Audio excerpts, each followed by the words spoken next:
الحمد للہ وکفى علی عباده الذین اصطفى۔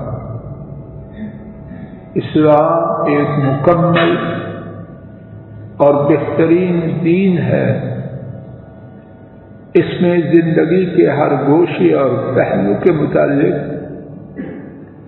مکمل اور عظیم الشان رہنمائی موجود ہے۔ انسانی زندگی میں بیماری کا آنا روزمرہ کی بات ہے۔ اس بیماری کے حوالے سے دین اسلام میں بہت کچھ بیان کیا گیا ہے۔ آج کی ہماری اس مختصر نشست میں بیماری کے حوالے سے صرف 2 نقطے اور ان کے بارے میں بھی سب کچھ نہیں، اپنے محدود وقت میں چند ایک باتیں عرض کرنے کی عاجزانہ اور حقیر سی کوشش اللہ کی توفیق سے کرنے کا ارادہ لے کر آیا۔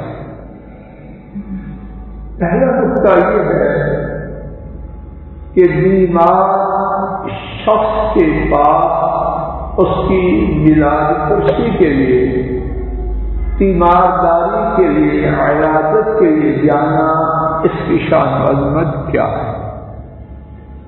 اس بارے میں جو بہت کچھ ہے، اس میں سے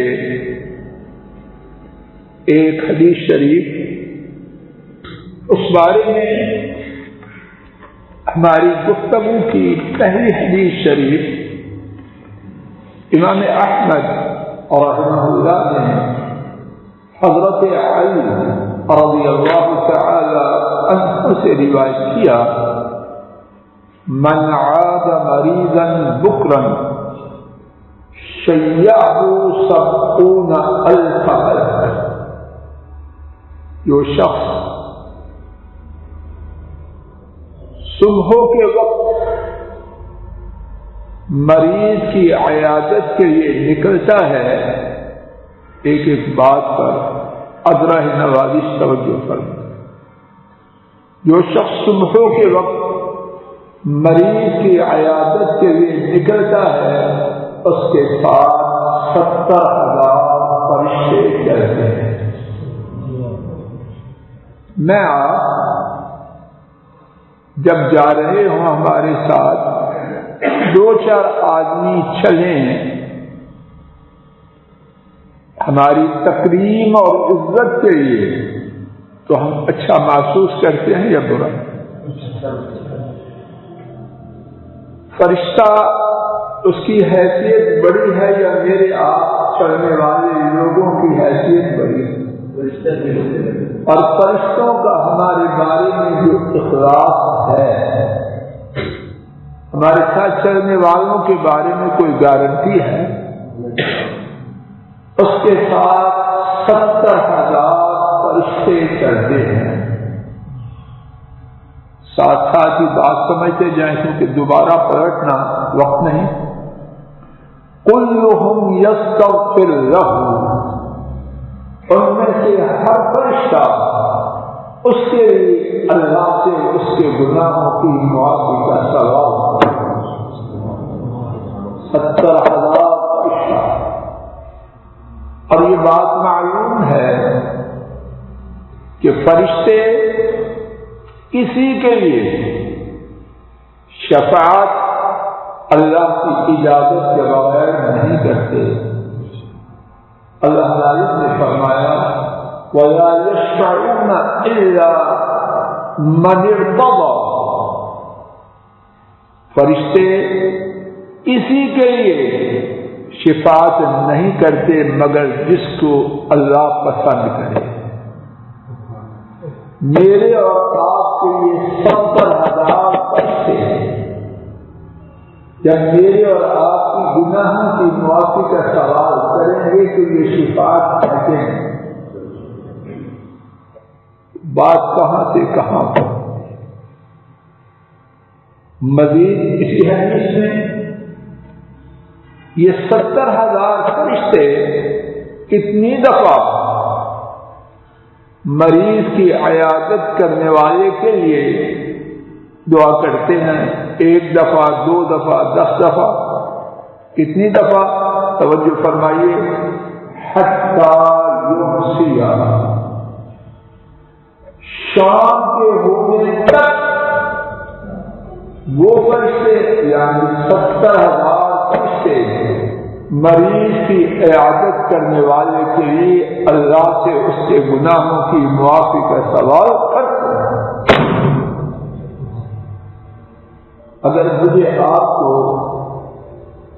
اس کا یقین ہو جائے تو کیا چاہیں کہ سارے کام چھوڑ چھاڑ کے شب و روز عیادت ہی کرتے رہیں، لیکن اس کی اجازت نہیں کہ سارے کام چھوڑ دیں۔ اور بس نہیں،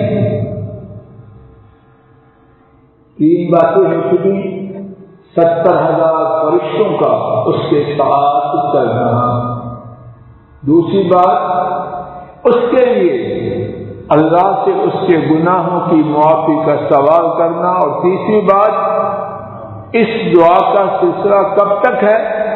بولو، شام تک۔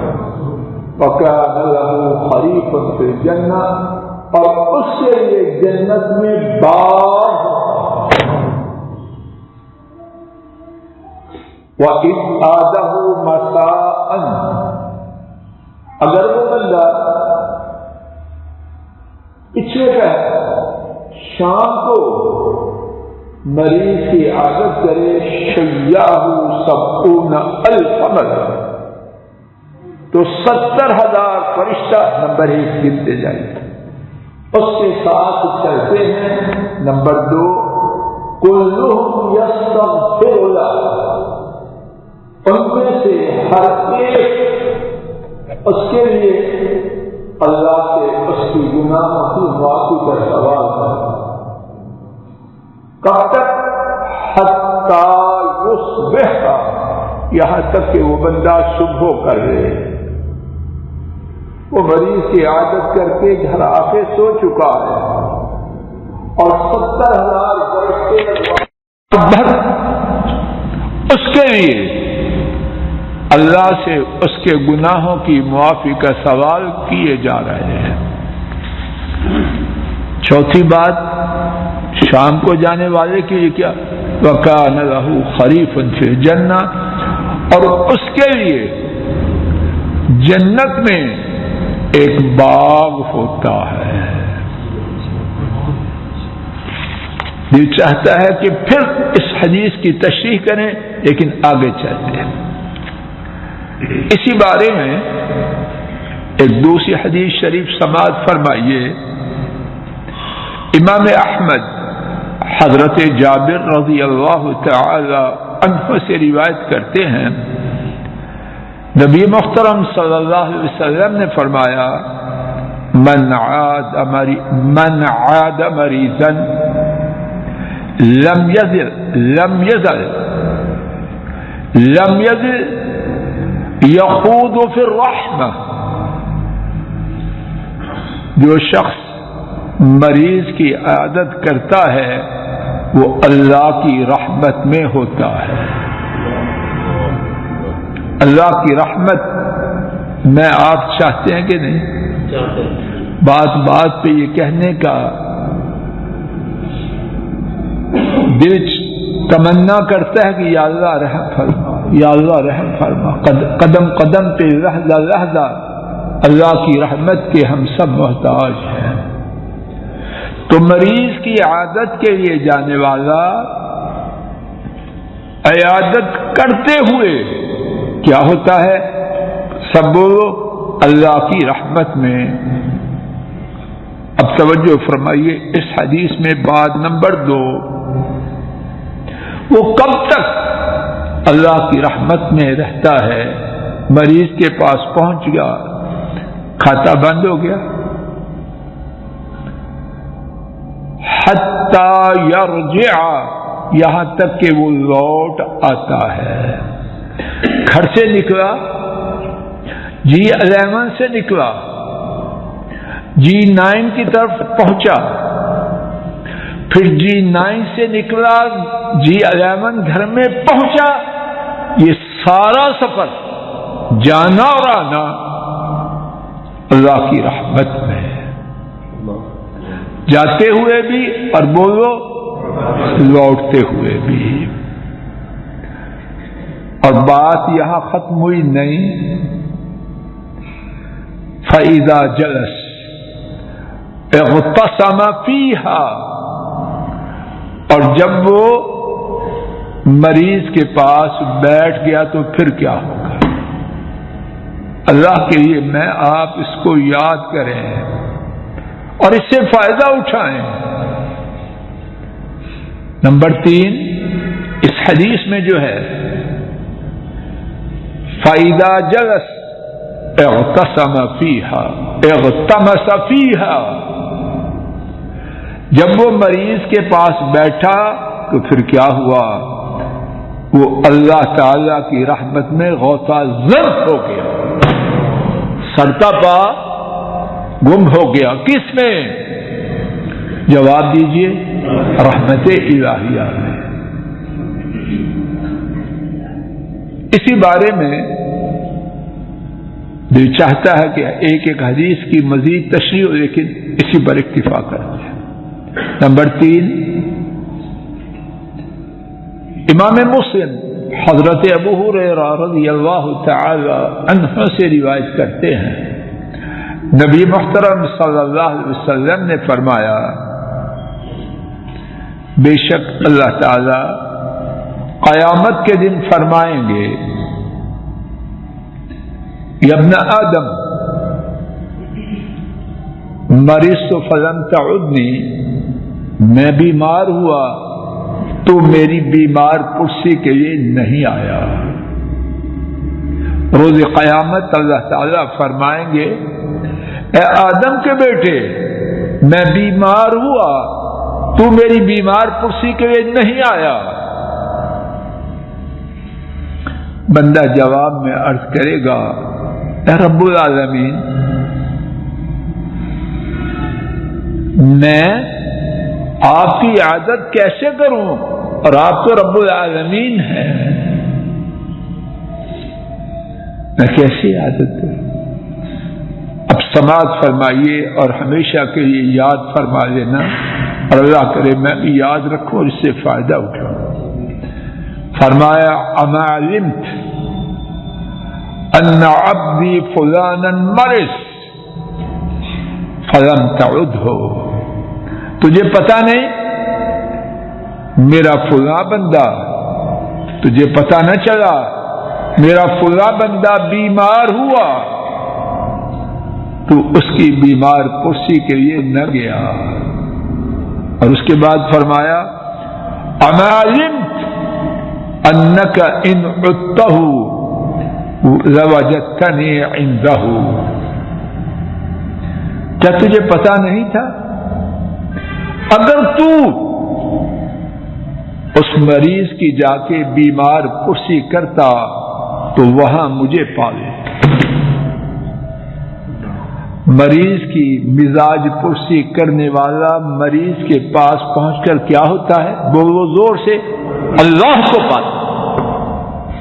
اور یہ کوئی کچی پکی بات نہیں، امام مسلم کی حضرت ابو ہریرہ رضی اللہ تعالی عنہ کے حوالے سے بیان کردہ حدیث ہے.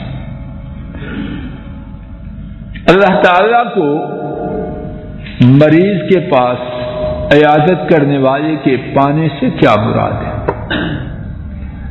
امام نووی نے لکھا کہ اگر تو وہاں جاتا تو تو اجر و ثواب کو پا لیتا، یعنی میرے اجر و ثواب کو وہاں جا کے پا لیتا. ملا قاری رحمہ اللہ نے اس کا معنی یا شرح یہ لکھی، اگر تو جاتا وہاں مریض کی عادت کرتے ہوئے تو تو میری رضا کو پا لیتا. مجھ ناکارے کے خیال میں معنی اس سے بہت آگے ہے. توجہ فرمانا، اللہ کرے کہ غلطی نہ کروں. اللہ دنیا میں رہتے ہوئے ان کی ذات صفات، ان کا احاطہ کرنا ساری مخلوق کی طاقت سے ماورا ہے۔ اب یہ بات اللہ کی صفات کی ہے کہ اگر توجہ فرما رہے ہیں پوری توجہ کی، شاید میں بات اللہ کی توفیق سے کرنے سے واضح کر سکوں، تو مجھے وہاں پاتا یہ بات اللہ کی صفات کے متعلق ہے کہ نہیں؟ جواب دیجیے۔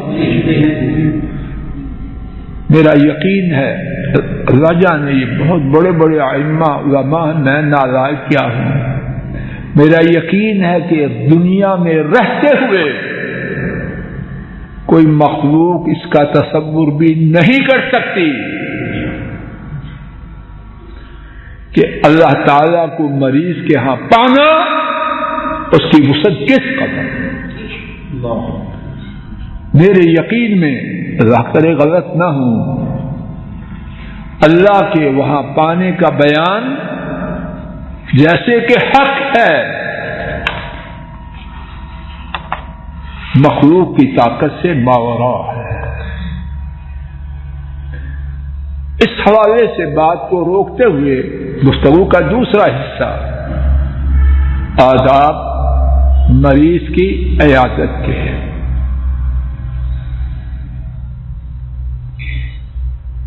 اب محسوس کریں گے کہ دل چاہتا ہے مزید سنیں فضائل، لیکن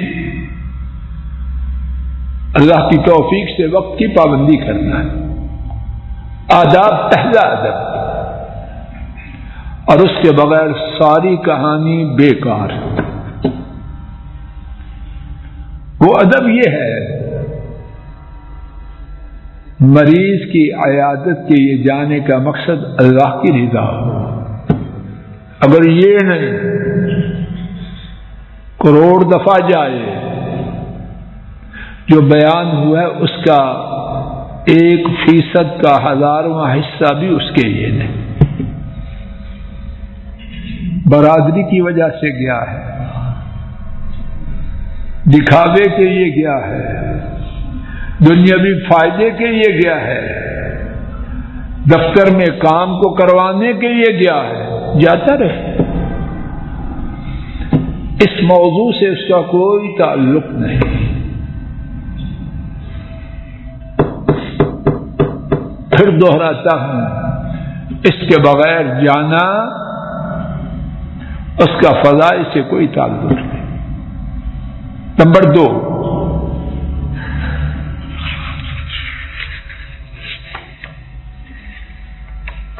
وہاں پہنچے تو سنت طریقہ یہ ہے کہ مریض کے لیے دعا کرے۔ ہمارے نبی کریم صلی اللہ علیہ وسلم جب مریض کے پاس پہنچتے تو دعا فرمایا کرتے۔ امام بخاری رحمہ اللہ نے حضرت ابن عباس رضی اللہ تعالی عنہما سے روایت کیا کہ نبی کریم صلی اللہ علیہ وسلم جب کسی مریض پر داخل ہوتے تو فرماتے لا بأس طہور انشاءاللہ، کوئی فکر نہیں، پاکیزہ ہے، پاکیزہ بنانے والی ہے انشاءاللہ۔ کیا مطلب؟ اس بیماری کی وجہ سے پریشان نہ ہو، یہ تجھے گناہوں سے پاک کر دے گا۔ میرے ساتھ دوہرا لو، لا بأس طہور، توئے کی زبر کے ساتھ، تا کی زبر کے، طہور اونچی کہو، انشاءاللہ۔ ایک دوسری حدیث میں ہے، امام ابو داؤد اور امام ترمذی نے حضرت ابن عباس رضی اللہ عنہما سے روایت کیا، نبی محترم صلی اللہ علیہ وسلم نے فرمایا جو شخص کسی مریض کے پاس آئے جس کی موت کا وقت نہ آ چکا تو اس کے پاس 7 دفعہ کہے اسأل اللہ العظیم رب العرش العظیم ان یشفیک، میں اللہ سے جو بہت بڑے ہیں اور بہت بڑے عرش کے رب ہیں، میں ان سے سوال کرتا ہوں کہ تجھے شفا دے۔ فرمایا اگر مریض کے پاس آنے والا یہ دعا 7 دفعہ پڑھے گا تو اللہ تعالیٰ اسے اس مرض سے شفا دے دیں گے۔ میرے ساتھ ایک دفعہ کہہ لیجیے اسأل اللہ العظیم رب العرش العظیم ان یشفیک۔ تیسرا ادب، مریض کے پاس پہنچ کر توجہ فرمانا، ان میں سے میاں صاحب ہر ایک بات فضل الہی اور ہر ایک کے لیے۔ مریض کے پاس پہنچ کر اپنی زبان سے نکلنے والے ہر لفظ اس کے بارے میں انتہائی درجے کی احتیاط کرے۔ سنیے، مریض کے پاس پہنچ کر، بات سمجھ میں آ رہی ہے؟ مریض کے پاس پہنچ کر اپنی زبان سے نکلنے والے ہر لفظ کی کیا کرے؟ شدید احتیاط کرے۔ کیوں؟ اب سنیے اس کیوں کا جواب۔ امام مسلم رحمہ اللہ نے ام سلمہ رضی اللہ تعالی عنہا سے روایت کیا، نبی کریم صلی اللہ علیہ وسلم نے فرمایا جب تم مریض کے پاس یا میت کے پاس آؤ، مریض کے پاس یا میت سے مراد یہاں ہے جو مر رہا ہو، ان دونوں میں سے کسی کے پاس آؤ تو تم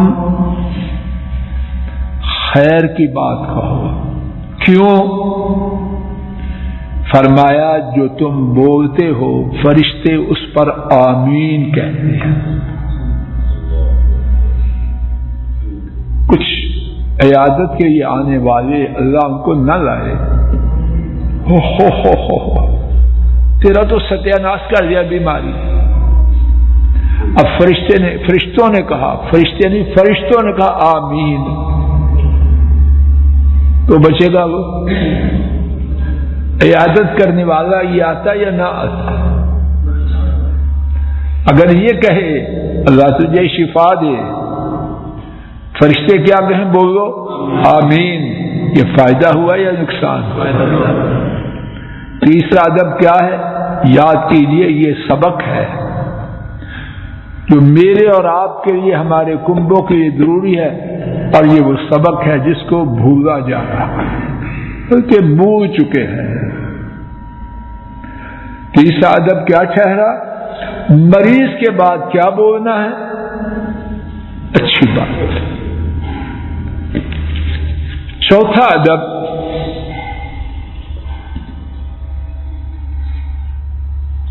مریض کے پاس پہنچ کر اپنی آنکھ کو قابو میں رکھنا ہے۔ مریض کی عادت کرنے والا کہاں سے آیا ہے؟ اسپیشل برانچ کا آدمی ہے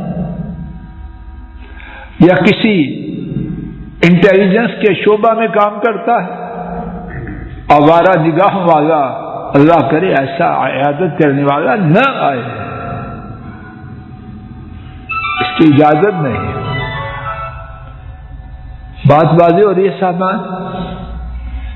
مریض کی عادت کرنے والا اپنی آنکھوں کو قابو رکھے۔ کیا کچھ لوگوں میں یہ بیماری نہیں؟ جا رہے ہیں عیادت کے نام سے اور سارے گھر کو کس طرح دیکھتے ہیں، اور بیچارے مریض کے گھر والے تمنا کرتے ہیں کہ اللہ کرے نہ ہی آئے۔ خواتین بیچاری، جب خواتین عیادت کرنے کے لیے کیا کرتی؟ کوئی کچن کا دروازہ بند کرتی، کوئی واش روم کا، کوئی بیڈ روم کا۔ کیوں؟ کہ اس نے جا کے ڈھنڈورا پیٹ دینا ہے، اس کے بستر کی چادریں اس طرح تھی. جو میں بات کہہ رہا ہوں چیمہ صاحب کسی اور ملک کی ہے؟ افسوس ہے اتنی بڑی نیکی اس کو تباہی کا سبب بنا دیا. نہ اس شریعت کی اس میں کوئی اجازت نہیں. اللہ کرے ایسی آنکھوں والے نہ آئے، اپنی جگہ رہے. یہ مریض کو تسلی کے لیے دعاؤں کے لیے آئے ہیں یا عذاب پہنچانے کے لیے، یا چاہتے ہیں کہ مریض مرنے سے پہلے مر جائے؟ گھر میں کس طرح طوفان آتا ہے، وہ فلاں آ رہی ہے، معروف ہے کہ وہ آ گئی تو بیڑا غرق ہو گیا. کرنے سے میں ٹھیک کہہ رہا ہے غلط کہہ رہا ہے؟ اللہ سے ڈریں. ایک حدیث شریف سن لیجیے.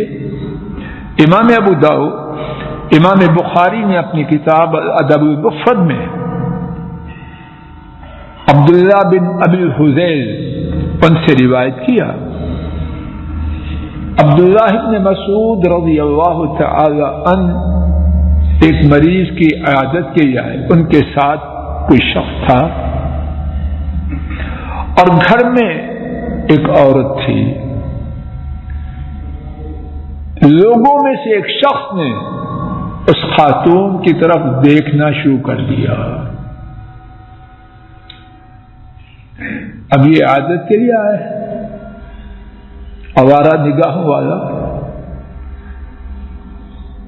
عبداللہ بن مسعود ان کا فرمان سماعت فرمائیے یا اس کا مفہوم سنیے. فرمایا اگر تیری آنکھ کانی کہیں گے، اگر تیری آنکھ کانی ہوتی تو اچھا تھا کہ جو حرکت تو کر رہا ہے نہ کر پاتا. جو ہو چکا اس کی میں آپ اللہ سے معافی مانگیں. جائیں نگاہیں جھکا کے، اپنی نگاہوں سے لوگوں کو پریشانی میں تکلیف میں مبتلا نہ کریں. پانچواں ادب،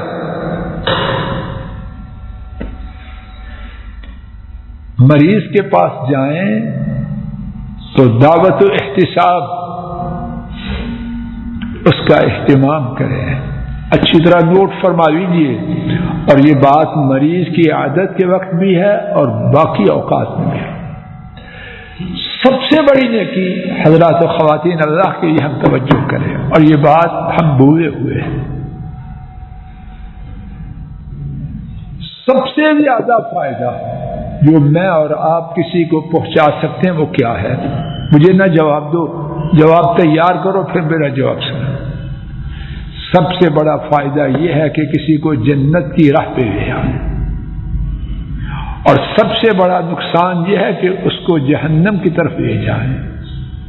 تو دعوت و احتساب کیا ہے؟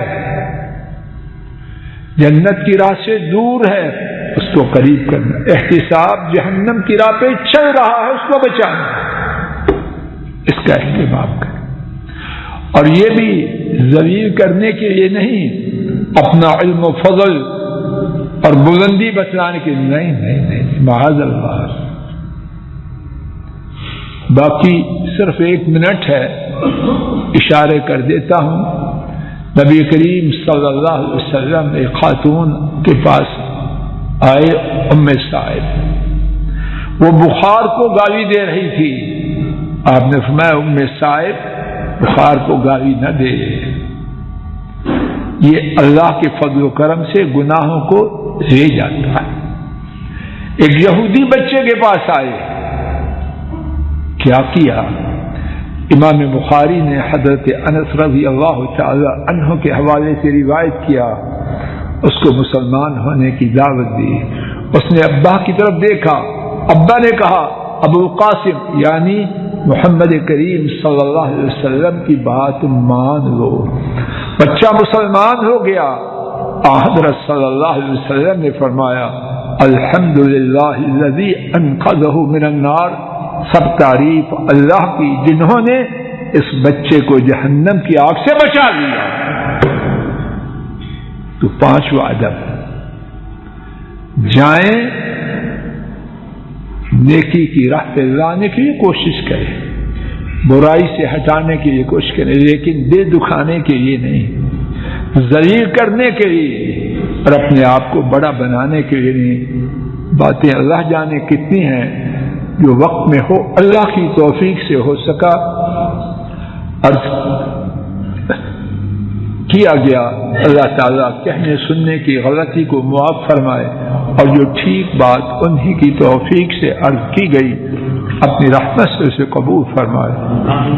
اللہم صل علی محمد وعلی آل محمد كما صليت على إبراهيم وعلى آل إبراهيم إنك حميد مجيد اللهم بارك على محمد وعلى آل محمد كما باركت على إبراهيم وعلى آل إبراهيم إنك حميد مجيد وصلى الله تعالى على خير خلقه وعلى آله وأصحابه وأهل بيته وأتباعه إلى يوم الدين۔ کیا موبائل سے بھی عیادت ہو سکتی ہے؟ اللہ ان کو خوش رکھے، بڑا ہی اچھا سوال ہے۔ جواب یہ ہے، نہ ہونے سے دور بہتر ہے، نہ ہونے سے دور بہتر ہے، موبائل پہ پوچھیے گا۔ ایک اور بات، جانے کی صورت میں ہمارے معاشرے میں شریعت سے ہٹ کے جو غلط باتیں بیمار پرسی کے ساتھ شریک ہو چکی ہیں، ان سے بچنے میں فون پر پوچھنے کا بڑا دخل ہے۔ ان غلط باتوں میں ایک بڑی بات، جانا ہے تو بڑا ٹوکرا لے کے جانا ہے۔ کتنی دفعہ، اگر غلط بات مجھے سمجھا دینا، کتنی دفعہ جانے میں یہ رسوم و رواج رکاوٹ بنتے ہیں، کہتا ہے میرے پاس ٹائم نہیں ہے، یا پیسے نہیں ہیں، یا وسائل نہیں ہیں کہ میں ٹوکرا بناؤں، نہ ٹوکرا بنا نہ عیادت کو جا سکتا۔ ایک اور بات، ایک یہ بات جو معاشرے میں عام ہو چکی ہے کہ جانا ہے تو کھانا کھائے بغیر نہیں آنا ہے، اور بعض آنے والے بھی سمجھتے ہیں کہ آئے ہیں تو کھانا کھا کے جانا ہے، اور پھر کھانے کے بعد کچھ فروٹ بھی چاہیے، سویٹ ڈش بھی چاہیے، پھر چائے بھی چاہیے۔ یہ عیادت کرنے آیا یا جنازہ نکالنے آیا ہے؟ اور یہ باتیں پتہ نہیں میں اس ملک کی کر رہا ہوں یا کہاں کی کر رہا ہوں، لیکن میں تو اسی ملک کی سمجھتا ہوں۔ اس لحاظ سے فون سے عادت کرنا بہت اچھا، لیکن اگر یہ ساری شیطانی شرارت کی صورتیں نہ ہوں تو جو جانے میں اجر و ثواب ہے وہ بہت ہی زیادہ ہے۔ شکریہ ہے، وہ بہت ہی زیادہ ہے۔ شکریہ۔